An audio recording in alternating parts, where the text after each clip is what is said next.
So how important is accountability for building responsive and sustainable democracies? It's essential. We need people to be able to see who does what, who is responsible for what, in the decision taking and in the implementation.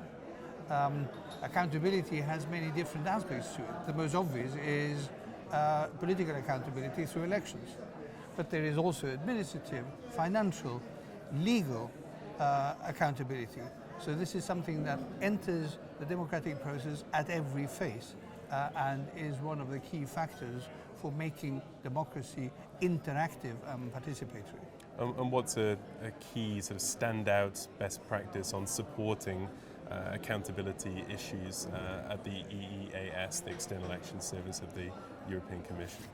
One aspect that I mentioned earlier in this conference is something that sounds very boring, which is public financial management.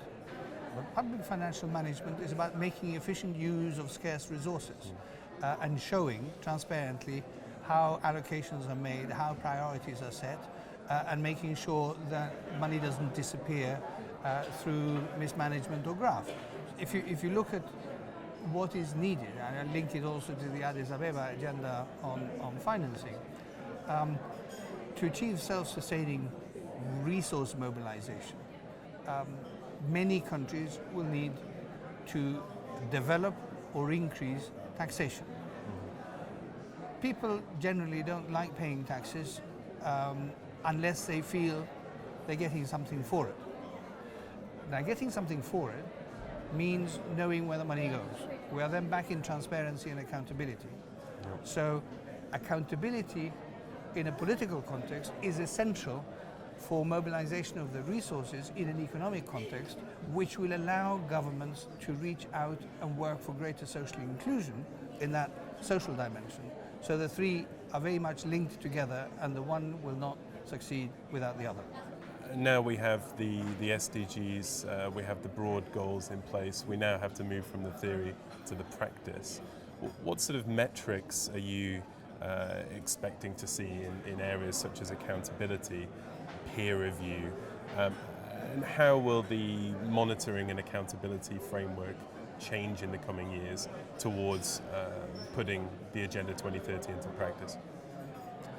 Well, as you know, the UN is currently engaged in a follow-up exercise to the adoption of the SDGs. The Secretary General will present a report early next year, and in parallel with that, the UN is coordinating an exercise in establishing clear indicators for all the SDGs and the goals or the objectives set out underneath them.